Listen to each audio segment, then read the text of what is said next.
de découvrir avec vous.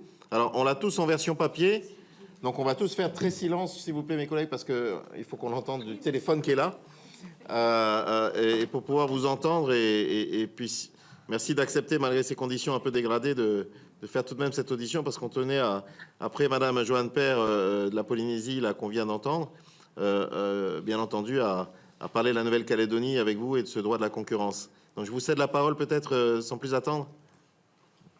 Oui, alors, bon, très rapidement, on pourra d'ailleurs, si ça vous intéresse, faire un parallèle avec la Polynésie française, que vous connaissez parfaitement, hein, parce que c'est vrai que les trajectoires sont très très similaires. Alors, pas forcément en droit de la concurrence, enfin si, on veut dire en droit de la concurrence, mais avec des différences. Après, vous allez réentendre ce que vous avez entendu pendant des semaines, hein, donc je ne suis pas certain de pouvoir vous apporter beaucoup de choses, mais avec le prisme de la Calédonie qui vous donnera quand même des éléments qui peuvent vous intéresser. Alors, je vous propose de suivre vos questions. Vous m'avez posé 10 questions. Voilà, 10 questions. Donc, la première, c'est de présenter très rapidement l'autorité. Je vais essayer d'aller assez vite parce que c'est très vaste, les questions que vous m'avez posées.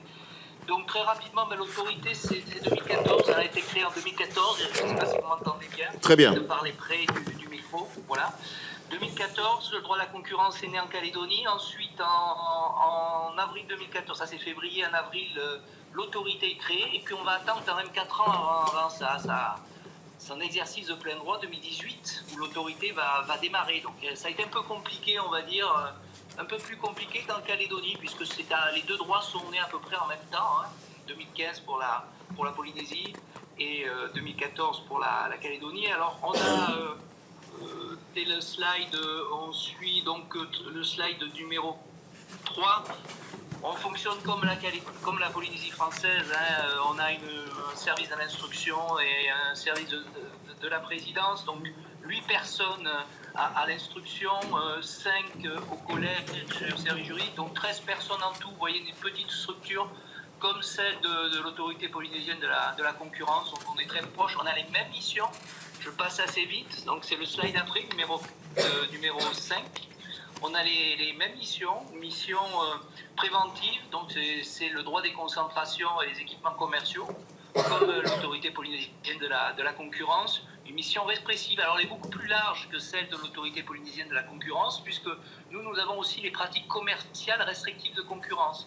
Alors les pratiques commerciales restrictives de concurrence, pour les métropolitains ou les hexagones, c'est on va dire une petite partie de ce que fait la DGCCRF, contrôle des règlements de paiement entre les entreprises, les délais de paiement, la facturation, les conditions générales de vente.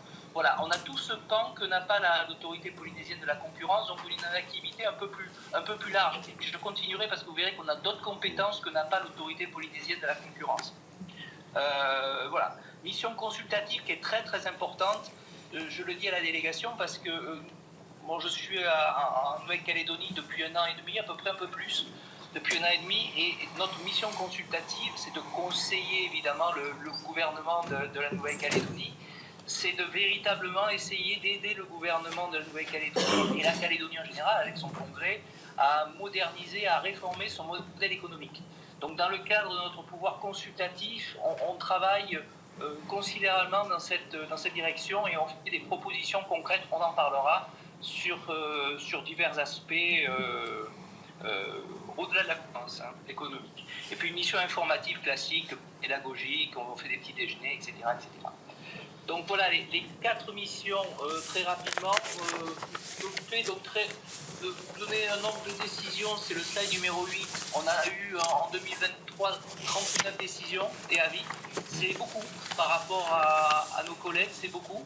Grâce notamment à ces compétences particulières que nous avons en matière de pratiques commerciales restrictives de concurrence. Et puis dans des domaines, on va en parler, des accords exclusifs d'importation, parce que nous, à la différence de la Polynésie française, nous, les accords exclusifs d'importation sont interdits, et on en parlera peut-être, et c'est source de contentieux conséquents, parce qu'il existe beaucoup d'accords exclusifs d'importation encore en Nouvelle-Calédonie. Donc voilà. Donc évidemment, avec les événements 2024, on a pris un trou d'air, hein, vous imaginez. On a eu 3 mois d'événements avec d'arrêt d'activité. Donc sur 2024, nos statistiques sont beaucoup moins bonnes, puisqu'on est à peu près à 19 décisions. voilà, je voulais vous donner quelques éléments de comparaison. Et la question, comment êtes-vous saisi? On est saisi soit par les plaignants, soit en autosaisine. Donc on a un pouvoir d'autosaisine comme l'APC en Polynésie française. Ça, c'est la première question. Donc je passe à la seconde où on rentre dans le vif du sujet. Principaux facteurs des prix des produits du quotidien, et vous me posez 3 questions, notamment le domaine alimentaire, automobile et puis le fret, et les écarts de prix avec l'Hexagone. Alors, quelques éléments. Comme l'a fait l'APC en 2019, nous avons fait en 2020 un avis sur les relatifs au mécanisme de formation des prix de la grande distribution, de la grande consommation. Donc on a déterminé les causes de la vie chère, et les causes de la vie chère, vous les connaissez par cœur, c'est toutes vos auditions que vous avez eues ces derniers mois. Alors je le résume, mais je ne vais pas revenir là-dessus. Un désavantage compétitivité, coût-prix des entreprises du fait, vous le savez, de l'éloignement, des surcoûts d'approche, de l'étroitesse des marchés et de la faiblesse des économies d'échelle. Donc ça, vous le retrouvez dans toutes les économies insulaires, vous le savez parfaitement, et c'est exactement la même chose en Nouvelle-Calédonie. Alors, nous avons étudié dans cet avis, et c'est intéressant, c'est un avis qui fait 150 pages, c'est un gros travail, la structure des prix et des coûts des entreprises, et nous avons déterminé le taux de profitabilité par secteur des entreprises. Donc on a une vision très très précise, je dirais, de la structure des prix en Nouvelle-Calédonie, avec les taux de profitabilité des entreprises. On a certains secteurs qui... je peux les citer, certains secteurs comme l'industrie, parce que nous avons une industrie de transformation en Nouvelle-Calédonie où les profits sont un petit peu plus élevés. Sinon, beaucoup de ratios faits actuellement, que ce soit par l'IOM ou l'ISE, montrent quand même des ratios assez comparables à l'Hexagone dans certains secteurs. Et cet avis a fait des recommandations. Alors, j'aborde les produits alimentaires, l'automobile et le fret, si vous voulez bien. Vous me coupez quand vous voulez, monsieur Rofrich, il n'y a pas de difficulté. Alors, sur les produits alimentaires, on a un système très particulier en Nouvelle-Calédonie que vous connaissez très très bien en Polynésie.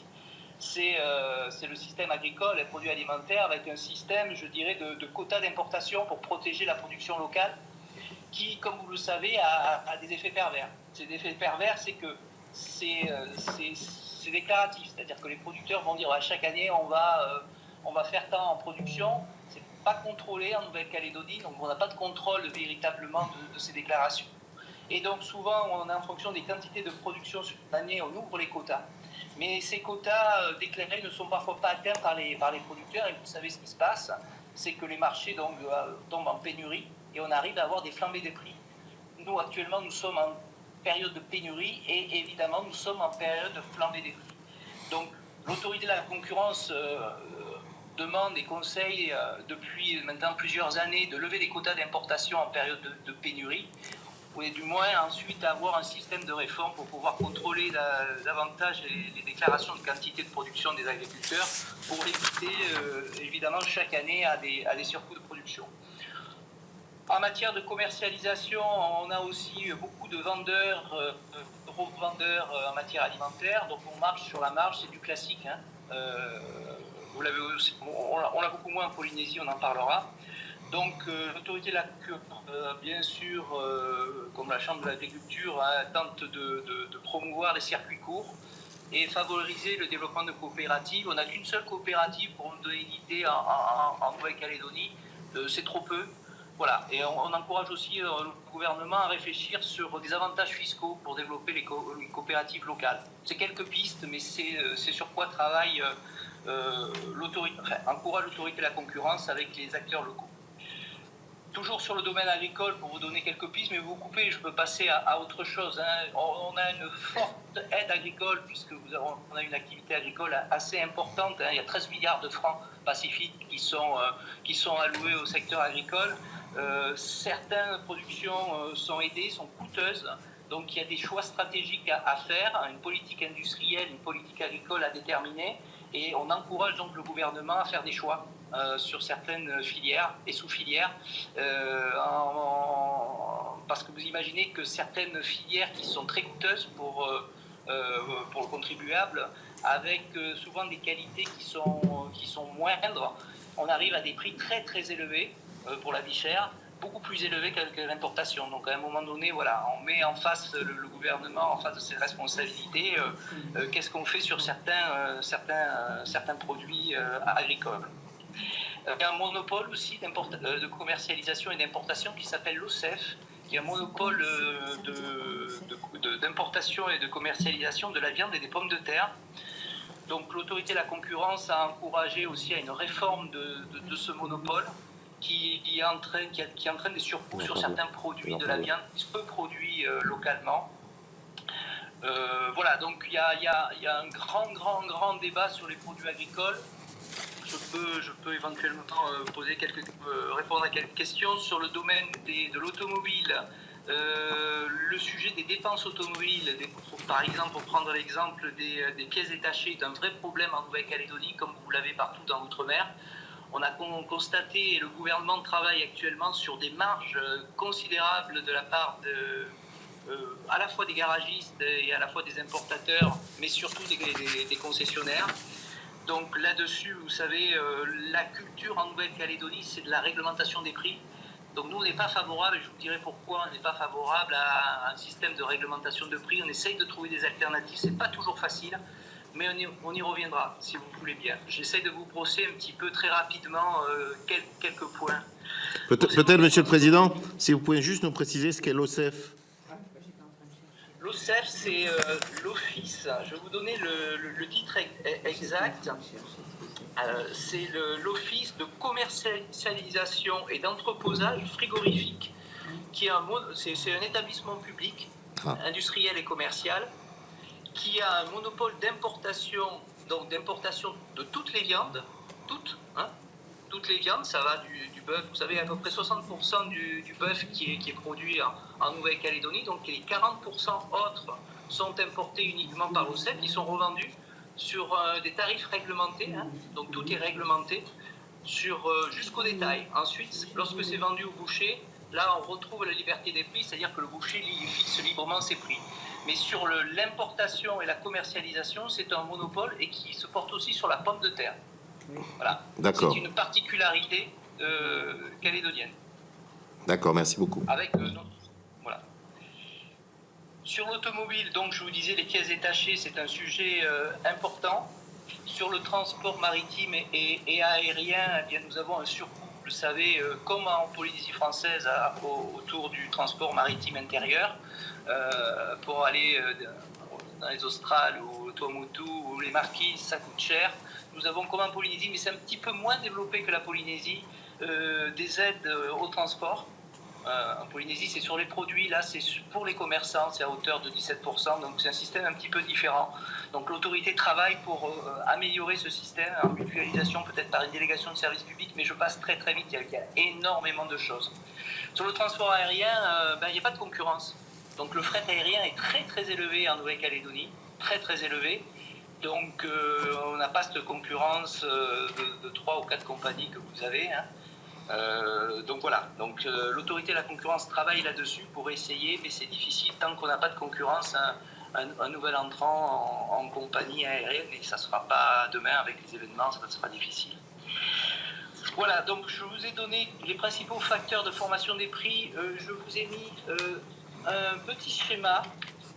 Un petit schéma, c'est page 11. Un petit schéma, page 11, que vous connaissez bien, vous l'avez vu avec M. Sudry, dans un style un peu différent, où vous avez une valeur des biens qui coûte 393 francs. Donc c'est un schéma classique. Donc vous avez à peu près 10% de frais d'approche. Donc 393 francs, le produit va se vendre 1000 francs. Je ne sais pas si vous avez la slide devant vous. Oui, on regarde en même temps. Voilà, 10% de frais d'approche. Ensuite, vous avez les frais des grossistes, à peu près 15%. Vous avez les profits du grossiste. Et puis ensuite, ça va à la distribution. Pareil, frais de distribution, c'est à peu près 16%, c'est notre calcul. Le profit du distributeur. Et ensuite, vous avez la TGC, l'équivalent de la TVA, à 22% sur les produits. Sauf parfois, vous avez des taux réduits pour les produits de première nécessité qui s'élèvent à 3%. Et donc, ça fait un produit qui arrive classiquement à 1000 francs. Voilà, ça c'est la structure des prix classiques. Et après, vous avez des variantes en fonction des secteurs. Mais pour les produits de grande consommation, en moyenne, c'est cela. Alors, je vous renvoie à notre avis qui fait 150 pages et qui développe tout ça, mais en substance, c'est le travail qu'on a fait. Je continue, donc la troisième question. Alors, quelles seraient les 3 réformes prioritaires à mettre en œuvre?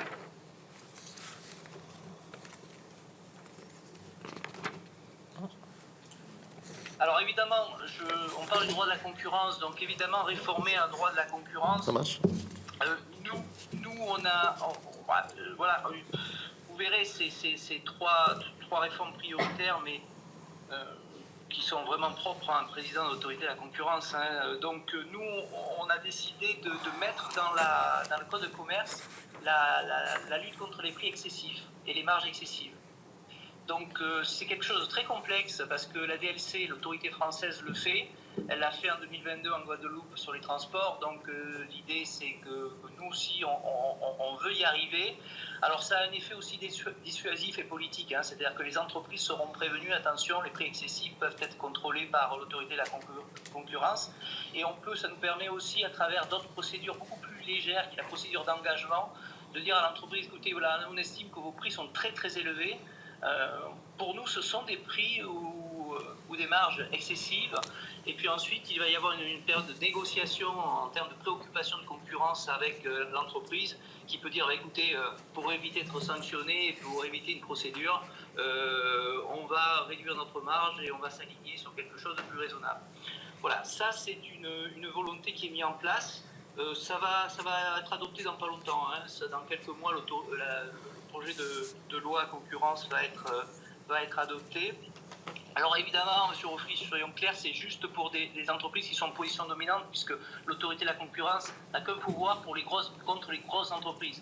Donc je ne peux pas avoir ce même impact sur des petites entreprises. Ça sera uniquement des grosses entreprises. Notre compétence est liée par rapport à l'abus de position dominante. Donc on sera dans ce cadre de l'abus de position dominante. Et comment vous qualifiez les grosses entreprises? Est-ce qu'il y a une définition précise pour vous en Calédonie? Oui, c'est la position dominante. Si elle est en position dominante, elle a plus de 50% des parts de marché, pour faire simple. Elle est en position dominante et on pourra la sanctionner pour abus, pour prix excessif. Voilà. Très bien. Donc voilà. Ensuite, il y a des nouveaux outils de la concurrence. C'est ce qu'on appelle le Market Investigation. Nous, on va se doter de cet outil dans le cadre de cette loi concurrence, je disais, qui devrait être adoptée d'ici quelques mois. Le Market Investigation, c'est pas de la sanction, c'est de l'injonction. C'est-à-dire concrètement, c'est aller voir ce qui ne fonctionne pas sur un marché. Quels sont les dysfonctionnements d'un marché? Les dysfonctionnements, on va dire, structurels d'un marché. Et en fonction de ce dysfonctionnement, je dirais, repéré, prévoir des injonctions comportementales, donc plutôt contractuelles ou structurelles, qui forceraient les entreprises à se conformer à ces injonctions. Donc ça, c'est un travail c'est un outil qui est utilisé maintenant dans la plupart des pays européens. L'Allemagne l'a fait, l'Italie l'a fait, beaucoup de pays le font, pas encore en France, mais notre autonomie nous permet de le faire et nous allons essayer, avec un renfort bien sûr en termes de personnel, d'aller sur ce terrain pour lutter contre les dysfonctionnements de certains marchés. Je pense essentiellement à des oligopoles. Nous avons des oligopoles, 3 ou 4 entreprises qui tiennent le marché, c'est très très difficile d'intervenir. Voilà, donc c'est un outil sur lequel nous travaillons. Un autre exemple, c'est l'OPMR, nous on appelle ça le comité de l'observatoire des prix et des marges, qui existe en Calédonie. Donc ça répond à une question que vous avez, qui est posée dans les 10 questions. Donc nous avons un comité d'observatoire des prix et des marges qui existe depuis 2014, sauf qu'il fonctionne sur le papier, mais il ne fonctionne pas réellement. Quand je dis réellement, c'est qu'il n'y a pas de moyens, il s'est réuni, mais il n'y a pas de politique, etc. Donc depuis 2 ans, il ne s'est pas réuni, Donc j'ai demandé au gouvernement local de le réactiver. Le membre du gouvernement en charge de l'économie devrait le présider. Et l'idée, il est très très simple. Hein. Il est de pouvoir chaque année, avec au moins un agent, faire quelque chose. On n'est pas sur l'OPMR à Réunion. Hein. On n'est pas du tout dans cette logique-là. C'est quelque chose de beaucoup plus simple. D'avoir un agent ou deux agents qui font deux études par an. Une étude sur un produit de consommation et un sur le produit agricole. Sur des marges, des prix et des marges, et pour pouvoir, nous, éventuellement, autorité de la concurrence, dire, ben voilà, il y a des problèmes de prix ou de prix excessifs dans certains secteurs, eh bien, on va creuser et on va voir si on peut intervenir pour faire baisser ces prix et ces marges excessives. Donc ça, ce sont des réformes qui sont demandées depuis un moment. J'en cite une deuxième et puis une troisième. Une deuxième, c'est évidemment, je souhaiterais que la Calédonie, qui est une économie administrée, arrive à se déréglementer. Vous allez voir qu'il y a certains domaines, certaines réglementations qui sont attentatoires à la concurrence. Ce sont les barrières protectionnistes. On en parlera un peu tout à l'heure. J'ai prévu d'en parler dans le point 8 ou 9. Et puis, pour aller un petit peu plus vite, on est, comme en Polynésie française, en train de travailler sur de la régulation indépendante. Alors, c'est plutôt les télécommunications, à la différence de l'APC qui allait surtout sur l'hydrocarbure, hein, enfin l'énergie, pardon. Donc on est en train de travailler avec le gouvernement pour mettre en place une autorité de régulation, ce qui veut dire que la CNC deviendrait aussi une autorité de concurrence et de régulation. Et je terminerai par un troisième rêve, ou troisième souhait. C'est vraiment, alors ça peut-être, M. Roffry, ça va vous parler encore plus en Polynésie française, c'est qu'on arrive, nous, à avoir une meilleure coopération avec tous les services du gouvernement. C'est fondamental. J'ai la chance de travailler plutôt correctement avec la DAE, l'équivalent de la DGAE en Polynésie française. C'est fondamental et c'est nécessaire. Ça nous permet de pouvoir coopérer. Eux, ils travaillent plus sur la consommation, avoir des projets ensemble. On a beaucoup de... La DAE a des datas considérables puisqu'ils se font communiquer les prix des produits par les grands distributeurs et les grossistes. Donc on a des bases de données considérables à exploiter qui nous permettraient justement de pouvoir lutter contre la vie chère, mais ensemble, même avec les services de la fiscalité, etc. Donc c'est un point qui me paraît très très important. Et là, j'attirerai à l'attention de la Commission, il existe un article en droit français comme en Nouvelle-Calédonie, qui est l'article 410-3 du Code de commerce, ça c'est en droit français, et en Nouvelle-Calédonie c'est le 411-3, c'est la même chose, qui permet au gouvernement, donc là pour nous c'est le gouvernement de la Nouvelle-Calédonie, d'intervenir par arrêté, par réglementation, après avis de l'autorité de la concurrence, hein, bien sûr, d'intervenir par arrêté pour remédier à tous les dysfonctionnements de marché. Donc ça permettrait, plutôt que de réaliser des réglementations des prix qui sont, je vous en dirai un mot, mais vraiment un côté très... on casse les œufs. Le fait de réglementer tout un secteur, ça a des effets assez préjudiciables pour le secteur, parce qu'il y a des effets de contournement de prix, on réaugmente les prix des produits. Bon. Le 410-3 du Code de commerce donc, permet de remédier aux dysfonctionnements de marché. Par exemple, le gouvernement pourrait limiter les marges de certains opérateurs. Donc il y a des possibilités d'intervenir par arrêté. Je dirais que c'est moins tentatoire à la concurrence, c'est plus faire du sur-mesure. C'est un peu plus complexe, mais ça permet de faire du sur-mesure, vous voyez, et de limiter les marges uniquement, par exemple, des entreprises qui posent des difficultés, plutôt que de réglementer les prix de tout un secteur. Voilà, je vous citais ce point parce que c'est un point sur lequel on va travailler qui me paraît intéressant. Alors la quatrième question, c'est les éléments de comparaison avec les territoires voisins. Évidemment, je vais vous parler de la Polynésie française. Donc évidemment, nous travaillons avec l'APC, l'autorité. Je serai le 18 pour les 10 ans de l'APC, puisque l'APC travaille actuellement sur la vie chère. Nous allons travailler ensemble sur la vie chère toute cette année, avec peut-être un colloque de fin d'année à Nouméa sur le sujet de la vie chère. Donc voilà, une coopération très étroite entre les deux autorités. Et puis, au-delà de ça, je ne sais pas si vous avez... il existe... l'ISER fait des études de comparaison de prix entre la Polynésie française et la Nouvelle-Calédonie. Et c'est très très très intéressant de voir ces études et de les lire, parce qu'on voit que la Polynésie a quand même une trajectoire très intéressante d'écart de prix entre la métropole et la Polynésie française. C'était beaucoup plus élevé que la Nouvelle-Calédonie. On est même maintenant à peu près à 31% d'écart entre la métropole et les deux collectivités d'outre-mer. Donc c'est intéressant. J'ai envie de dire que la Polynésie française a été un peu meilleure élève que la Nouvelle-Calédonie. Vous me direz pourquoi, j'ai quelques explications, mais voilà. En tout cas, sur les deux secteurs qui sont les produits alimentaires, l'écart est de 78% entre la métropole et la Nouvelle-Calédonie, il n'est que de 45% avec la Polynésie française. C'est-à-dire qu'en matière de produits alimentaires, eh bien, la Polynésie française fait mieux. Et en matière de communication aussi, l'écart est moindre. Vous avez ouvert, j'ai envie de dire, l'OPT et les télécommunications à la concurrence. Nous, on ne l'a pas fait. On est toujours sur un monopole OPT. Alors ça a aussi ses inconvénients, c'est qu'on a des prix assez élevés par rapport à ceux de la Polynésie française. Donc voilà, il y a des raisons, certaines raisons qui expliquent cela. Question 5. Existe-t-il en Nouvelle-Calédonie des législations comparables à celles en vigueur avec les drones, bouclier qualité-prix au PMR, pouvoir de contrôle, etc. Alors oui, bien sûr. Bien sûr, nous avons un bouclier qualité-prix qui doit être réactionné là prochainement. C'est un bouclier qualité-prix sur 2 produits qui sont les viandes et les poissons. Et nous avons aussi un système de prix minima sur 70 produits.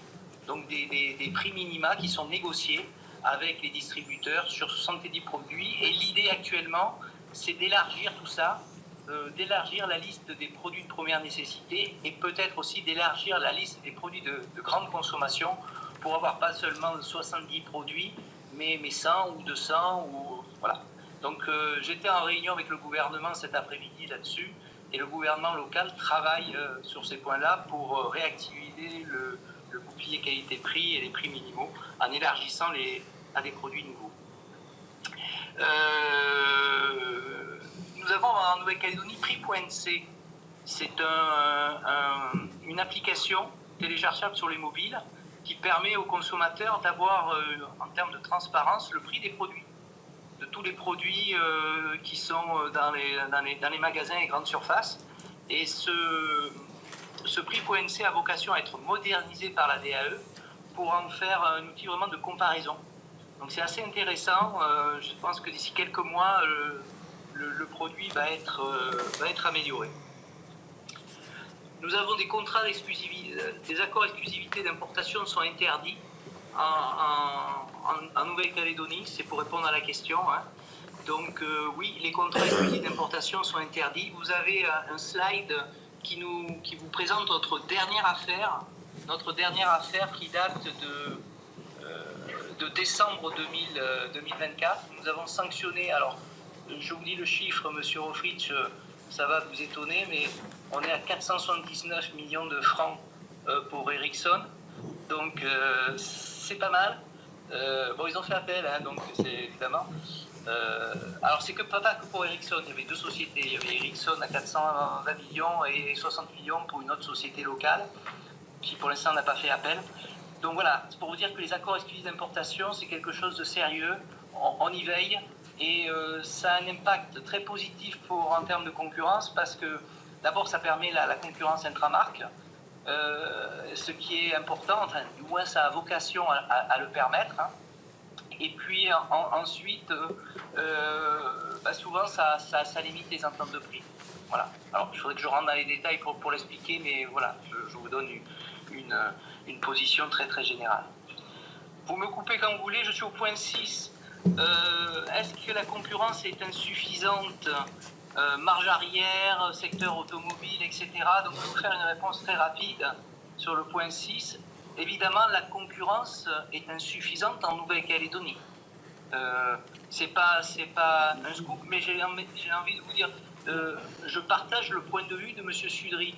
C'est-à-dire que lors de son audition, il a clairement expliqué que la concurrence, on ne la veut pas. On la veut quand on veut pénétrer un marché, accéder à un marché, on est vraiment content de pouvoir saisir l'autorité de la concurrence, mais quand on est une entreprise, l'idée c'est de maximiser ses profits, et donc on va tout faire pour maximiser ses profits. Donc là, le droit de la concurrence, on ne le veut pas forcément. Donc on n'a pas forcément intérêt à avoir de la concurrence. Par exemple, il y a des alignements de prix entre importateurs et producteurs. C'est une évidence et c'est normal. Est-ce qu'un importateur a intérêt à faire de la concurrence à un producteur? Est-ce qu'un producteur, est-ce que c'est pas plus simple d'avoir un alignement de prix? Bon, en Nouvelle-Calédonie, on retrouve tous ces mécanismes-là et c'est très très difficile pour une autorité de la concurrence pour lutter contre ces mécanismes-là, surtout qu'il n'y a pas d'entente. Il n'y a aucune entente, il n'y a pas besoin d'entente. Tout le monde se connaît, on est petit marché. Donc ce sont des alignements, ce qu'on appelle des parallélismes de comportement qui sont totalement autorisés et contre lesquels l'autorité de la concurrence ne peut pas lutter. Il est très très difficile d'établir des ententes illicites en Nouvelle-Calédonie comme en Polynésie française. Voilà. Alors, les marges arrière, est-ce qu'il y a des marges arrière? Nous avons un outil pour lutter contre les marges arrière. Nous n'avons pas de signalement, nous n'avons pas eu de saisine, c'est l'article LP 441-7 qui permet de vérifier que les accords de coopération commerciale ne sont pas des outils pour créer de la marge arrière, pour faire simple. Voilà. L'autorité de la concurrence est très vigilante vis-à-vis de cela. A priori, pour l'instant, on serait sur des marges arrière de 7% en Outre-mer, en Nouvelle-Calédonie, ce qui est comparable à tout le reste. Mais c'est encore à investiguer et nous avons vocation à le faire. Autre question sur les concentrations verticales. Alors, la 7e question, constatez-vous en Nouvelle-Calédonie, dans certains secteurs, des concentrations verticales qui favorisent artificiellement une multiplication d'intermédiaires et des marges? Alors, la question est un peu compliquée parce que ça dépend comment vous prenez la question. En Calédonie, on est dans un système intermédiaire, c'est-à-dire que vous avez beaucoup de grossistes. Et souvent, les distributeurs n'ont pas de centrale d'achat. Par exemple, Carrefour passe par des grossistes. Donc, on a un système intermédiaire avec des grossistes qui sont performants et il n'y a pas forcément d'intégration verticale sur ce point-là. Ça, je vous parle de la grande distribution. Voilà. En revanche, il y a souvent des intermédiaires et des revendeurs dans certains domaines, évidemment.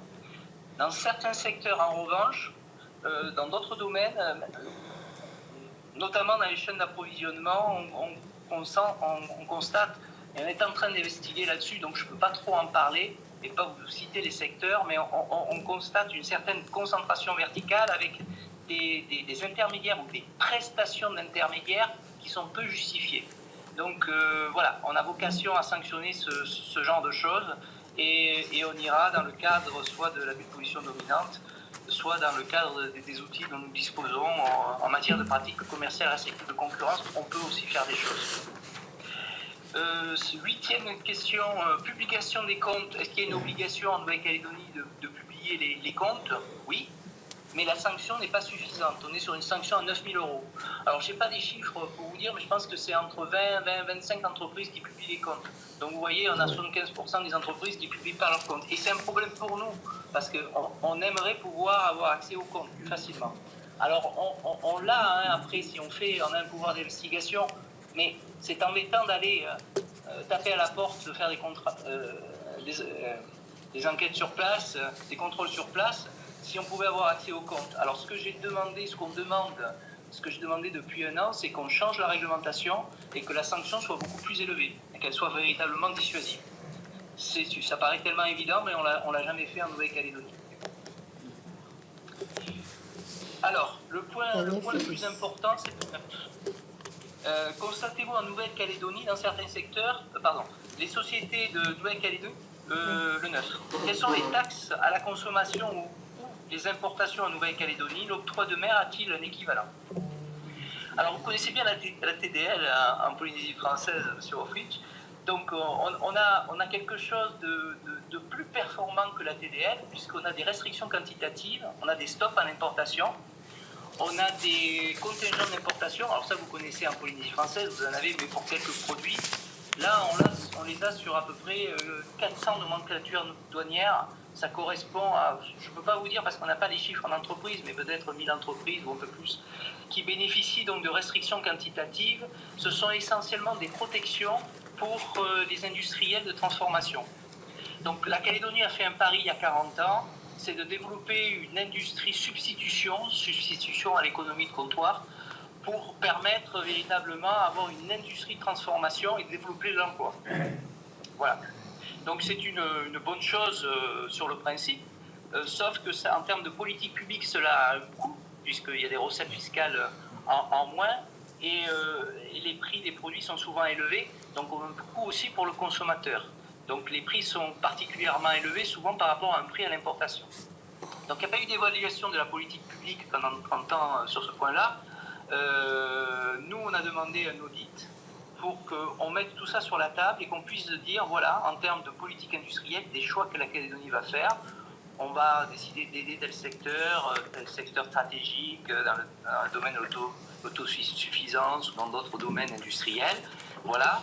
Et il y a d'autres secteurs où on estime que le coût est important, où la compétitivité sera difficile. Eh bien, il faudra avoir faire des choix et éventuellement dire ces domaines ne seront pas, je dirais, protégés par des barrières à l'importation. En attendant que ce travail soit fait en termes de politique publique, nous, ce qu'on dit depuis 4 ans, depuis 7 ans même, depuis 2018 on va dire, ou 2019, c'est qu'il faudrait à tout le moins faire basculer les restrictions quantitatives, c'est-à-dire les stops et les contingents d'importation sur la TRM, l'équivalent de votre TDL. On a une TRM, une taxe de régulation de marché. Taxe de régulation de marché, c'est l'équivalent de votre taxe de développement local. Voilà, qui a un taux limité de 60% par rapport à la TDL de 80%. Donc voilà, ce qui permettrait d'avoir une régulation et puis de pouvoir jouer ensuite sur le taux de TRM pour pouvoir inciter les entreprises à être un peu plus compétitives. Donc c'est un pilotage qui est difficile, qui peut être réalisé à mon avis par le gouvernement. C'est un choix politique. Ou alors il va falloir avoir une réforme plus générale, ou alors ne rien changer du tout. Ça sera un choix politique. Nous, autorité de la concurrence, on prône une réforme, une suppression des restrictions quantitatives, suppression des stops. Ce sont des monopoles. Quand vous êtes seul sur le marché en production, vous êtes en monopole. Si vous êtes deux, vous êtes en duopole. Donc ce sont des protections très très fortes et qui limitent la concurrence puisque ça anéantit la concurrence, puisqu'il n'y a pas de pression concurrentielle par les importations. Droits et taxes, sur les droits de douane aussi, il y a encore un travail à faire pour réduire, à mon avis, on a encore des leviers de droits de douane dans certains produits de grande consommation, ce qui permettrait de faire baisser les prix des produits importés, notamment de Nouvelle-Zélande, et je vais en parler, ça va faire la transition Nouvelle-Zélande ou d'Australie. Et donc l'idée c'est d'avoir une politique commerciale régionale, développer une politique de régionalisation des approvisionnements. Évidemment, la Nouvelle-Calédonie n'a pas d'accord de libre-échange. C'est un pays qui est fermé, donc il a vocation à développer. On travaille actuellement avec le Vanuatu pour avoir un accord de libre-échange. On en est encore loin. Donc l'idée, c'est que le gouvernement aille dans cette direction pour promouvoir la régionalisation des approvisionnements, ce qui aura évidemment une réduction des coûts de transport et certainement parfois des prix des produits. Mais pour ça, il faut, vous le savez mieux que moi, travailler sur les normes, travailler sur tout cela, et c'est beaucoup de travail. Mais la direction semble voulue par le politique. Voilà, donc il y a un travail de voir les taxes existantes qui renchérissent les prix des produits et d'arbitrer en faveur des produits de grande consommation et de produits de première nécessité, et peut-être reporter ces taxes sur les produits à forte valeur ajoutée. C'est tout à fait envisageable, mais ça demande de faire un certain toilettage. Je terminerai, j'aurais beaucoup trop parlé, je m'en excuse, sur la dernière question, la production locale. Donc votre question, c'est la production locale, notamment sur les produits de grande consommation, peut-elle être un levier de lutte contre la vie chère ? Alors évidemment, surtout en Nouvelle-Calédonie où il y a un potentiel énorme agricole, et là je vais aller dans le sens des industriels, c'est-à-dire que le modèle idéal, il est très simple, c'est de produire local agricole, d'avoir une autosuffisance, ou tendre vers l'autosuffisance. Tendre vers 80% d'autosuffisance, c'est tout à fait envisageable. Ensuite, les produits agricoles, les transformer localement avec une industrie, et il y a de l'industrie pour pouvoir le faire, vendre au détail, et puis ensuite monter en compétitivité pour pouvoir exporter ces produits. C'est le rêve de l'autorité de la concurrence. pour le meilleur de la Nouvelle-Calédonie et pour une croissance par l'exportation. Voilà, je m'arrête là. J'ai essayé de répondre très rapidement, en pas de charge, j'ai envie de dire, à vos 10 questions. Et je suis prêt à répondre à la hauteur de mes moyens à vos questions. Merci beaucoup, Monsieur le Président. Et encore, nous regrettons tous les quelques difficultés techniques que nous avons eues au démarrage, mais on voit que nous avons été créatifs et je crois que c'est le thème qu'il faut retenir aussi sur ce droit de la concurrence que nous évoquons avec vous. C'est très enrichissant de vous entendre. Quelques petites questions parce que le temps du coup a couru et nous avons un peu dépassé les délais. Alors j'ai juste une ou deux questions et puis je passerai la parole à mes collègues rapporteurs et à mes collègues qui ne sont pas rapporteurs mais qui sont intéressés par le sujet et qui sont présents aujourd'hui. Peut-être un petit point un peu particulier parce qu'il y a eu une différence de réponse sur la notion de l'appréciation des prix excessifs. Votre collègue en Polynésie française était moins à l'aise avec cette définition et donc vous en avez fait un sujet. Donc je vais voir comment que vous appréhendez cette thématique des prix excessifs puisque vous en avez parlé. Ça m'intéresserait de savoir quel est votre niveau d'appréciation de ces prix et quelles sont éventuellement les difficultés dans l'exercice concret de cette appréciation que vous pouvez rencontrer. En Polynésie française, il y a une difficulté aussi à apprécier les marges intra-groupes dans le cadre notamment de concentration verticale. Et peut-être si vous pouvez nous, non pas à titre forcément de comparaison, mais nous parler un peu plus de votre expérience en la matière, même s'il semblerait qu'il y ait une architecture, on va dire, un petit peu distincte, comme vous le soulignez tout à l'heure en Nouvelle-Calédonie. Mais enfin, je pense que vous avez aussi quelques cas d'intégration verticale. Et puis, de manière un peu plus globale, de questions un petit peu globales, comme ça je serai complet pour ma part sur le sujet. On sait tous les grosses difficultés liées aux événements qu'a connu la Nouvelle-Calédonie. Va venir à un moment le temps de la reconstruction. Pensez-vous que sous l'angle de la concurrence, qu'il y a un risque particulier, on va dire, de concentration accrue des secteurs dans le cadre de cette reconstruction, en partant du principe que les plus gros, pardonnez-moi de cette expression un peu triviale, seront en capacité de reconstruire et pas forcément les autres? Et est-ce que la concurrence, l'autorité de la concurrence Nouvelle-Calédonie a un regard particulier sur ce sujet de la reconstruction, une vigilance particulière et un conseil à apporter au gouvernement de la Nouvelle-Calédonie sur le sujet? Et enfin, et c'est ma dernière question un peu ouverte, comment voyez-vous l'évolution alors, vous nous avez parlé d'un projet de texte en cours, mais comment travaillez-vous sur l'évolution du droit de la concurrence? Est-ce qu'il y a des relations avec les universitaires néo-calédoniens ou d'autres, d'ailleurs, en dehors du territoire? Et vous y avez un peu répondu. Comment se passent effectivement ces discussions avec le gouvernement de la Nouvelle-Calédonie et puis aussi avec l'autorité nationale pour pouvoir, dans un mouvement un peu récurrent et récursif, faire évoluer en gros ce droit à la concurrence dans nos petits territoires et peut-être en faire bénéficier de votre expérience aux autres territoires d'outre-mer. Donc voilà, deux dernières questions un peu ouvertes, hein, et si vous avez le temps, ça sera intéressant de vous entendre. Mais je passe tout de suite la parole à Viviane Artigalas, qui est également co-rapporteur. Merci beaucoup. Merci, Monsieur le Président, pour votre intervention et votre PowerPoint aussi qui est très clair et qui nous a permis de bien suivre votre intervention. Moi, j'avais deux questions sur...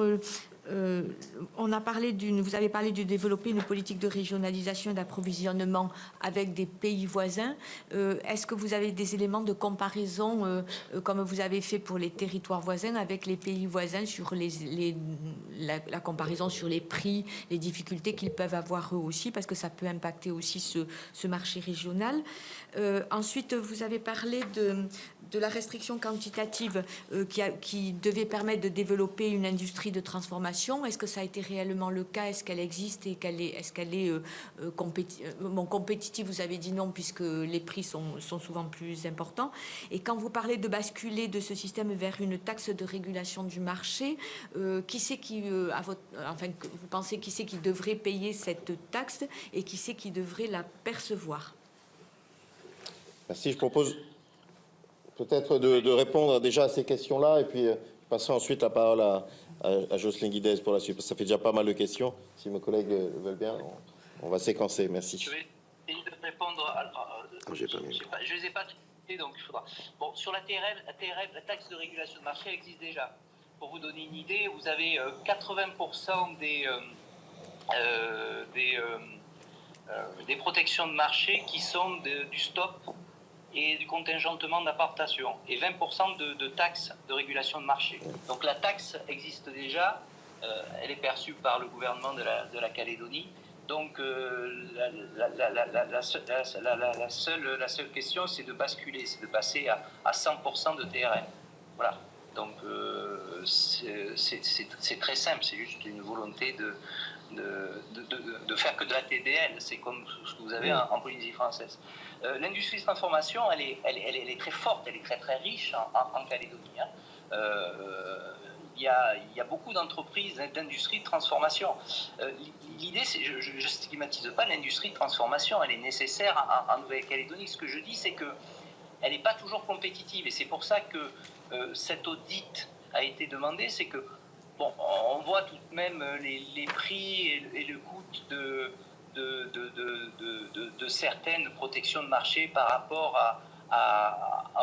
au retour pour le consommateur. Alors là, c'est bien sûr la position du consommateur, et se dire, bon, ben, finalement, est-ce qu'au regard de la politique stratégique, est-ce que ce produit-là, qui est développé par l'industrie de transformation, est un produit important, stratégique? Combien il coûte? Parce que peut-être que sur certains produits, il y a de la compétitivité, et il faut dans ce cas-là renforcer cette industrie de transformation. Mais peut-être que dans certaines entreprises, la compétitivité, on ne l'aura jamais.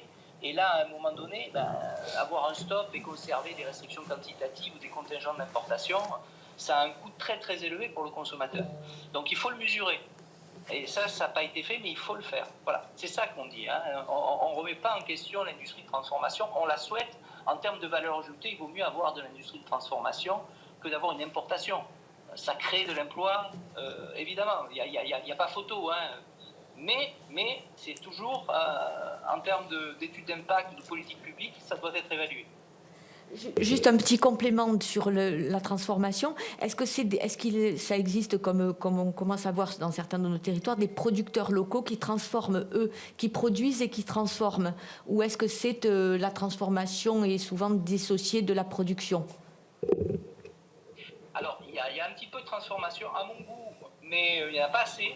On pourrait faire mieux. Alors évidemment, on va vous dire, la transformation, elle est coûteuse, parce que finalement, on se rend compte que la production étant coûteuse et la transformation étant coûteuse, on arrive à un produit qui coûte plus cher que s'il était importé.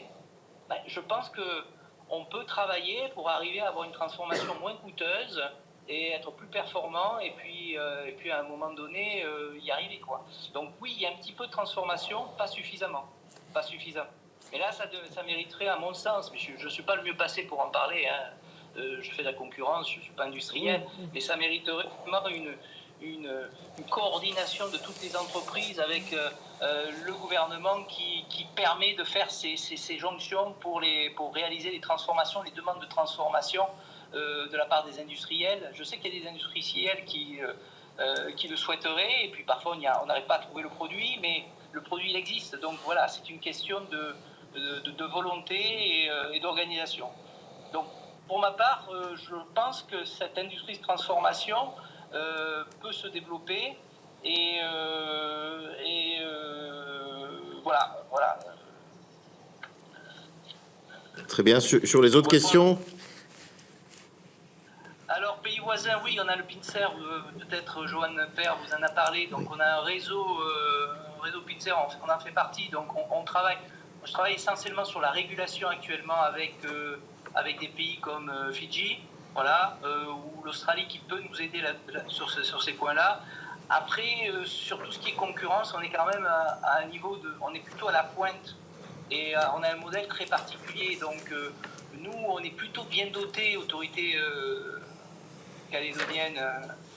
Donc sur la concurrence, on a tout ce qu'il faut. Voilà. On aura plutôt besoin on a une convention avec la DLC, l'autorité française de la concurrence, avec qui nous coopérons.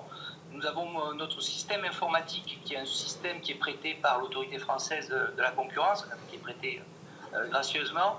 On a des formations avec l'autorité française de la concurrence. Donc on remercie Benoît Queuret qui fait gracieusement. On a une vraie coopération avec et sur l'aspect droit de la concurrence, on est totalement autonome. Donc vous voyez, on utilise des outils qui ne sont pas pour l'instant des outils utilisés par l'autorité française de la concurrence. Mais c'est notre choix, c'est la volonté à la fois du gouvernement et du président de l'autorité de la concurrence qui propose des nouveaux outils pour essayer de régler certaines difficultés. Alors les prix excessifs, pour répondre à votre question qui fait le lien, oui, c'est pas un outil, je vais être honnête avec vous, hein, c'est pas un outil révolutionnaire, c'est un outil qui est complexe. Qu'est-ce qu'un prix excessif ? Les économistes vous diront, ça n'existe pas un prix excessif. Ça n'existe pas parce qu'il y a toujours la rencontre de l'offre et de la demande. Donc le prix n'est pas excessif puisque finalement les consommateurs achètent. Oui, mais bon, voilà. Il y a une jurisprudence européenne qui s'est créée, en Europe, on parle de prix inéquitable, qui revient un petit peu la même chose. Donc, prix excessif, c'est assez complexe parce qu'il va falloir déterminer le prix du produit. On est sur de la marge nette, ou des marges de produit, et en fonction de la marge nette, il va falloir déterminer au regard du secteur. Et on le fait de deux façons, il y a deux méthodes. Soit on le fait par rapport à la structure de prix, on va dire, au regard de la structure de prix, on estime que là, votre marge nette, elle est très très élevée. Elle est tellement élevée, je vous le fais simple, hein, qu'on va la qualifier, on fait le saut jurisprudentiel d'excessive. Et on va estimer qu'elle est abusive. Ou alors on le fait par comparaison. Par comparaison, alors là, ça revient à la question qui est intéressante, par comparaison avec des pays voisins, comparaison peut-être avec la Polynésie française, comparaison avec un secteur, s'il y a deux secteurs qui sont très très similaires, substituables, on pourra le faire avec un secteur pour dire, voilà, là, ce prix-là de tel produit, il est particulièrement élevé. Si on a 200% de marge, de marge nette, ça sera très très difficile, mais 100% de marge nette dans un secteur où on a 300 ou 400% de marge brute, on va se dire, oula, là on est peut-être dans une qualification de prix excessif, et voilà. Mais l'objectif, il n'est pas forcément d'aller jusqu'au bout. On a d'autres outils qui sont très intéressants, le name and shame par exemple. Si demain je vais voir une entreprise et dire, écoutez, j'estime que votre prix est excessif, j'ai la possibilité de lui dire, attention, vous allez avoir une procédure, vous allez avoir peut-être dans la presse des communiqués qui vont dire l'autorité est actuellement sur des prix excessifs de la part de telle entreprise. Voilà, l'entreprise peut avoir intérêt à se dire, plutôt que d'aller en procédure, plutôt que d'être pointé du doigt, vous le savez, la Polynésie, comme la Nouvelle-Calédonie, c'est un petit pays, hein, eh bien, il y a de la négociation qui se met en place, il faut être intelligent, et un engagement en disant, je m'engage à baisser mes marges. Voilà, donc c'est toute cette stratégie derrière que je compte développer. C'est pas forcément d'aller sur des prix excessifs ou c'est des procédures de 2 ans. Voilà. D'accord. Donc, voilà. La question que vous m'aviez posée, Monsieur Offrich, il y en avait deux. C'était Oui, rapidement. Ce que je propose, c'est que je vous reprécise mes questions et je passe la parole aussi à Madame Guidez, à Jocelyne Guidez pour ces questions. Les deux dernières questions que j'avais, c'était sur l'appréciation en Nouvelle-Calédonie des marges intragroupes dans le cas de concentration verticale et si vous aviez les outils et une appréciation sur la pratique en la matière. Et l'autre question était un peu ouverte, et si vous avez le temps en fin d'intervention, après les questions de Madame Guidez, dans l'étape de la reconstruction, est-ce que vous avez un point de vigilance particulier sur un risque de concentration supplémentaire selon une approche où seuls les gros pourront reconstruire ou souhaiteront le faire? Est-ce que vous êtes vigilant et est-ce que vous apportez une expertise particulière au gouvernement sur le sujet? Voilà, mais je passe juste la parole à Madame Guidez, si vous le voulez bien, pour ces questions également en tant que rapporteur. Je t'en prie. Oui, bonjour. Moi, j'ai trois petites questions. Notamment, je voudrais savoir si, au niveau du service administratif, je vois que vous n'avez que 4 membres. Je voudrais savoir si c'est suffisant pour suivre tous ces dossiers. Quand il y a un contentieux, le résultat est-il le plus souvent favorable au service d'instruction ? Et est-ce que ça va dans un tribunal administratif? Et quand le contentieux est abusif, est-ce que la société doit payer plus pour que ce soit dissuasif? Une autre petite question, est-ce qu'il existe des commandes en ligne? J'entends pas, monsieur Rofritz. J'entends très très mal. Ah, J'entends très très mal. Un peu près du micro, ouais. Ah oui, on va déplacer le téléphone, pardon, excusez-nous. Hop, ah oui, ça sert à rien. Ça. vas-y. Oui, c'est vrai qu'il n'y a pas de lien avec... Donc voilà, bonjour. Donc je recommence ma question. Je voulais savoir au niveau du service administratif. Vous m'entendez bien? Oui, je vous entends. Ah, très bien. Je vois qu'il n'y a que 4 membres. Je voulais savoir si c'est suffisant pour suivre tous ces dossiers. Et quand il y a un contentieux, est-ce que le résultat est-il le plus favorable, le plus souvent favorable au service d'instruction? Et est-ce que c'est un tribunal administratif qui juge ces contentieux? Et quand le contentieux est abusif, est-ce que la société doit payer un peu plus pour que ce soit dissuasif? Autre question, est-ce qu'il existe des commandes en ligne chez vous? Et est-ce qu'il existe aussi des soldes comme chez nous? Est-ce que c'est la même période? Et est-ce que c'est assez concurrentiel? Voilà, je vous remercie. Alors, très rapidement, oui, notre contentieux, il est classique. Hein. Tout le droit des concentrations et des équipements commerciaux relève du juge administratif. Et tout ce qui est pratique anticoncurrentielle, c'est-à-dire abus de position dominante, entente, et pratique commerciale restrictive de concurrence, c'est-à-dire les délais de paiement, les facturations, etc., relève du juge judiciaire. Donc on a une double compétence. Voilà. Non, alors réponse, on n'est pas assez nombreux. C'est clair, c'est très très difficile. On est au four et au moulin, on aurait besoin de 2 agents au minimum pour faire tout ce qu'on veut faire. Ça revient à la question, les marges intra-groupes. Donc j'ai aucune capacité, en plus avec les comptes qui ne sont pas publiés, je ne peux pas, ou les marges délocalisées, c'est encore plus complexe. Ce sont des marges qui sont délocalisées et qui seraient des marges renvoyées à des entreprises qui sont à l'extérieur du territoire. Donc ça existe certainement, mais je ne peux pas les vérifier. Donc on n'a pas assez de compétences. Il faut qu'on se renforce en termes d'analyse financière. Il faut qu'on se renforce en termes d'économétrie. Donc j'espère que le gouvernement, d'ici l'année prochaine, va nous aider à ce renfort. Ils sont 7 au service de l'instruction, c'est essentiellement des juristes et économistes de la concurrence. Pour traiter déjà toutes les concentrations, les équipements commerciaux, c'est à peu près 70% de notre activité. Donc ça, c'est incompressible. Plus toutes les saisines, et on est tenu par la saisine, il nous reste 10% pour pouvoir aller chercher à la pêche, je dirais, aux infractions. Donc vous imaginez que les marges intra-groupes, on a beaucoup de mal à les trouver. Voilà, donc concernant je voudrais juste dire un mot. Alors, vous parliez des soldes. Oui, il y a les soldes. Pareil, alors c'est inversé la période de solde, puisque nous, l'année commence en février, donc la période de solde est complètement inversée. Et sur le commerce en ligne, c'est vrai que je n'en ai dit aucun mot. Vous m'entendez? Oui, très bien, très bien. Oui, le commerce en ligne, ça serait je dirais un moyen de pression concurrentielle très très intéressant. Vous avez eu une séance avec des opérateurs de commerce en ligne. J'ai pu assister et j'ai vu qu'il y en avait l'un des deux qui s'appelle Isleden qui souhaite venir en Polynésie française et en Nouvelle-Calédonie.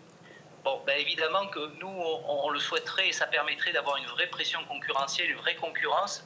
Ils ont 1 million de produits, vous imaginez que ça peut être très intéressant. Alors, ce n'est pas des marketplaces, hein, c'est pas pareil, mais ça veut dire que c'est des distributeurs locaux qui pourraient distribuer avec des entreprises locales, avec des producteurs locaux. Donc, évidemment, c'est quelque chose qui permettrait de dynamiser la concurrence. Et enfin, la dernière question sur la reconstruction, c'est une question fondamentale. C'est-à-dire que pendant les événements, on a fait 2 choses. On a on a été très vigilants sur les profiteurs de crise. Ceux qui profitent de la crise pour pouvoir réaliser des ententes ou éventuellement abuser de la position dominante. Donc on est intervenu, on a simplifié les procédures pour les entreprises en termes de concentration et on est en train de revoir toutes les parts de marché dans la grande distribution parce que vous l'imaginez que maintenant avec les destructions qu'il y a eu, les parts de marché n'ont plus rien à voir. Ce qui veut dire que les autorisations en termes d'équipements commerciaux vont être, les cartes vont être rebattues pour être très très vigilants sur les groupes qui sont déjà, on en a deux en Calédonie, un peu comme le groupe Van en Polynésie française, on en a deux qui a à peu près 30-35% des parts de marché. Il y en a un des deux qui a brûlé, donc il a perdu, il doit être à 15% de parts de marché. Donc vous imaginez les conséquences que ça a. Donc maintenant, toutes les autorisations seront scrutées, je dirais, pour ne pas favoriser l'entreprise qui actuellement, qui est sortie un peu moins, je dirais, un peu moins détériorée de ces événements par rapport au principal concurrent qui a malheureusement brûlé. Mais dans la grande distribution, j'ai envie de dire, alors je parle que des distributions, on a quand même une concurrence très très active en Nouvelle-Calédonie. On a un nouveau gros opérateur qui s'est implanté en 2024. Hein. Donc voilà, c'est juste qu'en termes d'autorisation, il faut qu'on revoie les choses et qu'on soit très très vigilant et qu'on évite les concentrations et les pouvoirs de marché. Il faut que je reprenne très bien. Monsieur le Président, nous avons également Evelyne Perrault qui est parmi nous et qui aurait quelques questions à vous poser, notamment sur le secteur automobile. Donc je lui passe la parole et le téléphone en même temps.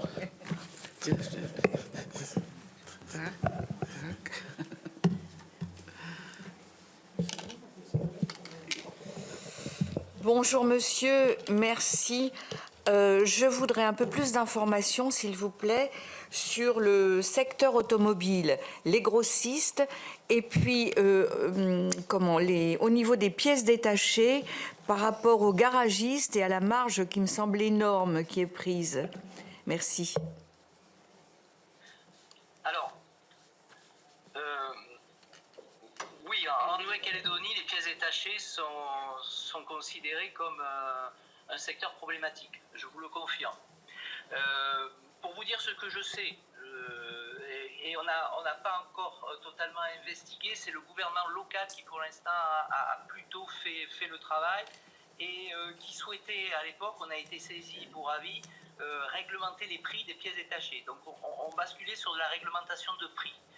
Donc nous, on n'est pas favorable sur le principe, mais à un moment donné, il faut trouver des solutions et j'en conviens, c'est pas facile. Mais actuellement, le produit pièces détachées, prenons un filtre à huile, c'est ce que je vous ai mis dans la plaquette, un filtre à huile, il arrive à un certain prix par le grossiste, le garagiste marge à 40%. Ah oui. Donc c'est beaucoup. Hein, bah oui, c'est beaucoup. L'utiliser, et puis après vous avez la main d'œuvre en plus. Le grossiste fait une marge à peu près en moyenne de 2. Donc vous voyez, ce sont quand même des marges importantes. Et je vous ai mis pour le filtre à l'huile, c'est même plus, c'est 2,5, coefficient multiplicateur de marge. Et pour le concessionnaire, on est en grand maximum, étude de la DAE1, on est à 3,6. Donc on est à 250% de marge. Vous voyez, c'est considérable. Alors, voilà ce que je peux vous dire. Après, soyons clairs, les concessionnaires ont particulièrement souffert, puisqu'il y a beaucoup de concessionnaires qui ont été brûlés, il faut le savoir. Donc c'est un sujet délicat en Nouvelle-Calédonie. Je ne sais pas ce qui sera décidé. Moi, je serais plutôt favorable à faire du sur-mesure, à essayer de tester le 411.3 dont je vous parlais, pour vraiment voir là où ça pose difficulté. Est-ce que c'est plutôt, là, regarde ce que je vous dis, vous avez bien compris que c'est plutôt les concessionnaires qui sont visés. Voilà, mais je stigmatiserai personne, hein, je vais faire quand même attention. Nous, l'autorité de la concurrence, ça fait partie des domaines où à un moment donné, on pourrait avoir une vision très très globale pour aller voir tous les problèmes concurrentiels dans ces domaines-là. Je parle de problèmes concurrentiels, c'est-à-dire aller voir tous les contrats de distribution exclusive. Est-ce qu'il y a des clauses anticoncurrentielles ou pas? Donc ça, il faut qu'on le fasse. L'autorité ne l'a pas fait en 7 ans. Donc ça serait un sujet important. Je l'ai mis dans mes priorités pour 2025. J'espère qu'on aura les moyens pour le faire. Je vous tiendrai au courant si on y arrive. Je vous souhaite. Et voilà. Et le gouvernement, lui, donc, a aussi sa vision. Je pense qu'on pourrait, avec le gouvernement local, travailler ensemble pour essayer de faire un peu plus de sur-mesure, comme je vous disais, et pour pouvoir peut-être cibler certaines marges qui paraissent, en effet, sur certaines pièces détachées, très, très élevées. Voilà. Merci beaucoup, monsieur.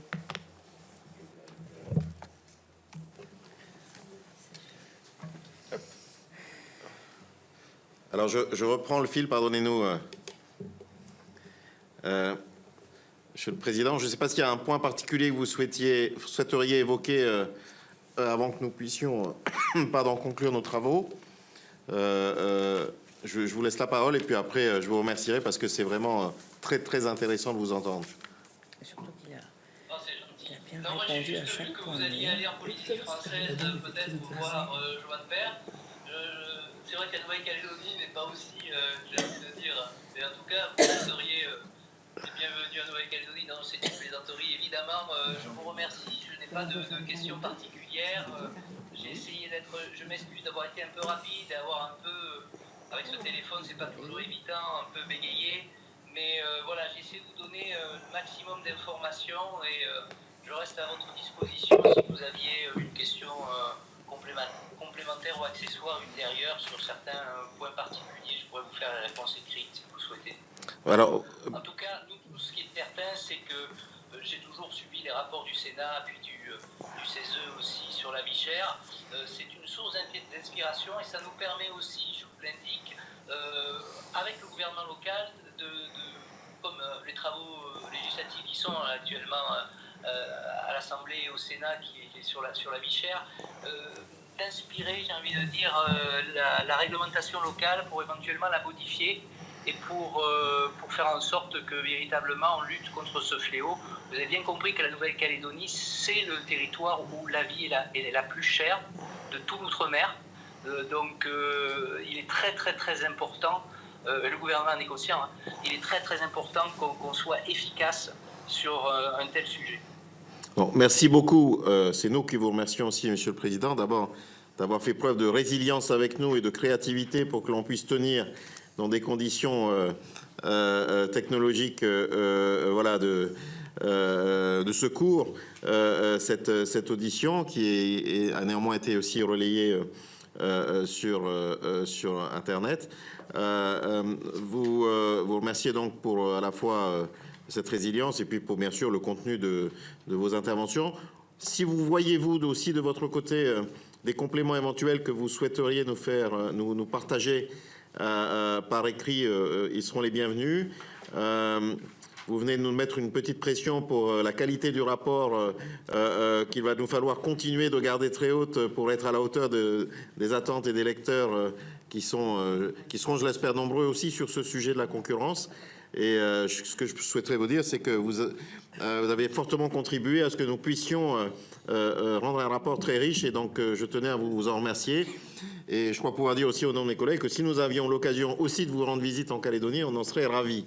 Voilà. Et ça permet de vous retourner l'invitation. Si vous passiez à Paris, ce serait aussi l'occasion de pouvoir prolonger ces discussions.